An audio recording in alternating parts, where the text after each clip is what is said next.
Hello, everyone. I am Dan Scott, and this is Theory into Practice. And I want to talk to you real quick about the invisible burden of emergency management. So here's the brutal truth about emergency management. If we fail, they ask, why didn't you stop it? If we succeed, they ask, why did you waste money on something that didn't even happen?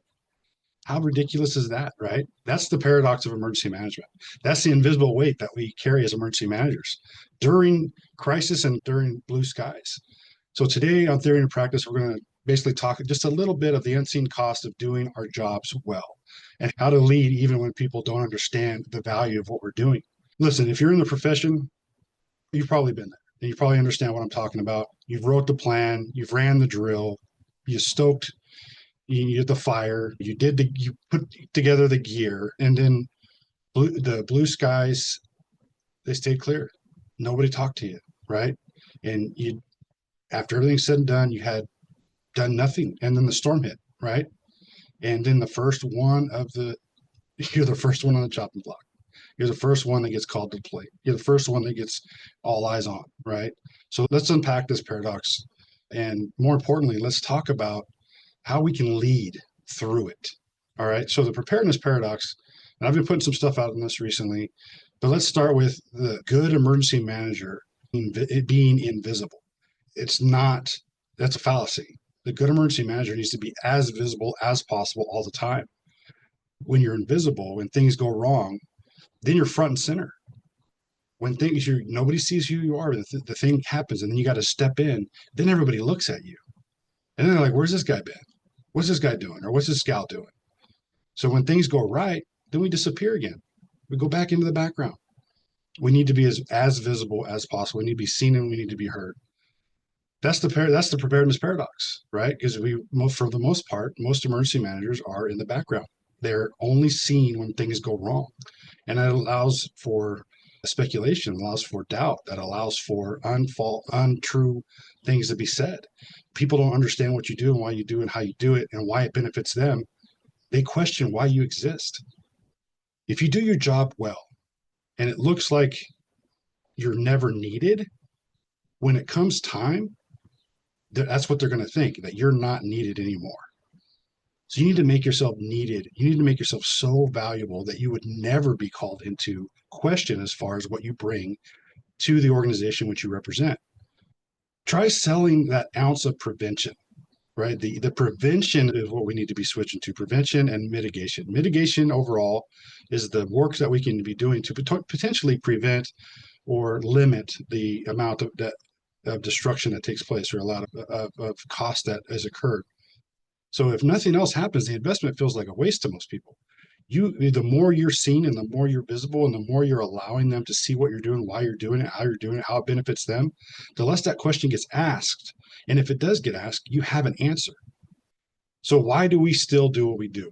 Let's talk about that. Why do we still fight when we know that a lot of the work that we are doing is either going unnoticed or getting called to question when things go bad, even though all the work that we've done has been in the background.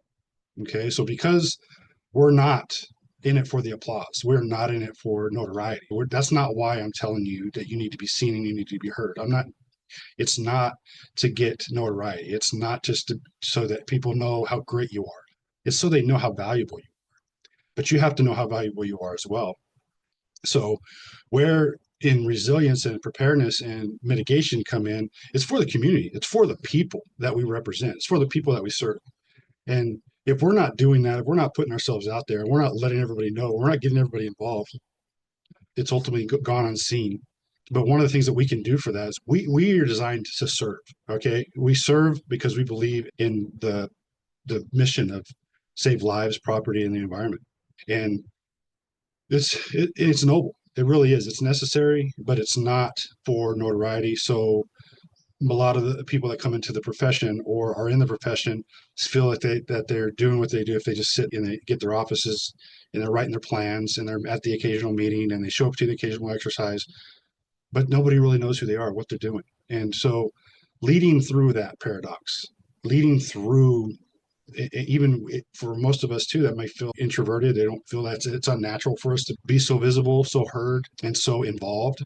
We have to come out of that, because I am personally, as you many of you who listen know, I am an introverted person. The majority of my time, I'm an introverted person until I make myself, I call myself an ambivert. I can go from being introverted to extroverted. But when I'm extroverted, it's because I have to be. I need to be extroverted in those moments, and especially in the job that I do. So ultimately, what we do is when it comes down to it, we don't report how many lives we saved. We don't know. So most of the time, and we don't know what trauma that we helped avoid, or we don't know what trauma was incurred by actions that were not taken by us. The decisions that we make or don't make, the actions that we take or don't take, they affect other people. And we really need to understand that as it relates to what we do for a living, especially in emergency management. But as leaders, what we do and don't do affect other people. We can directly or indirectly affect those people.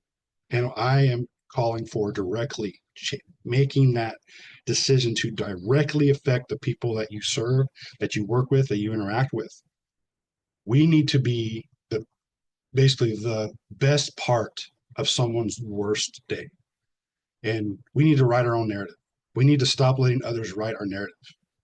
And the way we do that is we get active, we get proactive, we get engaged, we become visible, we become heard, we become involved all the time, not just when things go bad. We need to be seen for what we're doing, why we're doing it, how it's beneficial to the people we're serving.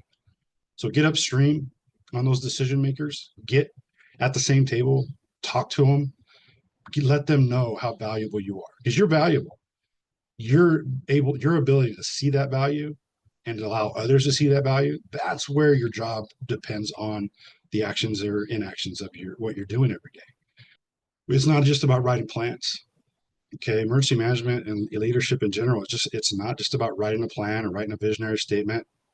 It's about doing the thing. It's about, if you write that plan, activating that plan, exercising that plan, updating that plan, getting people involved in that plan, running the drills, doing the radio stuff, doing the communications. What are you fighting for? Are you fighting at all? With everything going on right now in the country, and with the question of at the big level of FEMA and what's going to happen there, and what the changes and the reforms going to be, we need to be showing our worth more than ever. And we also need to be taking advantage of the opportunities to increase our staffing, our budgetary expenses, to being in capital versus what we depend on from outside funding sources that may or may not be there in the future. We don't know, but we do know what we can do and who we can talk to and how we can shape it to better in the future.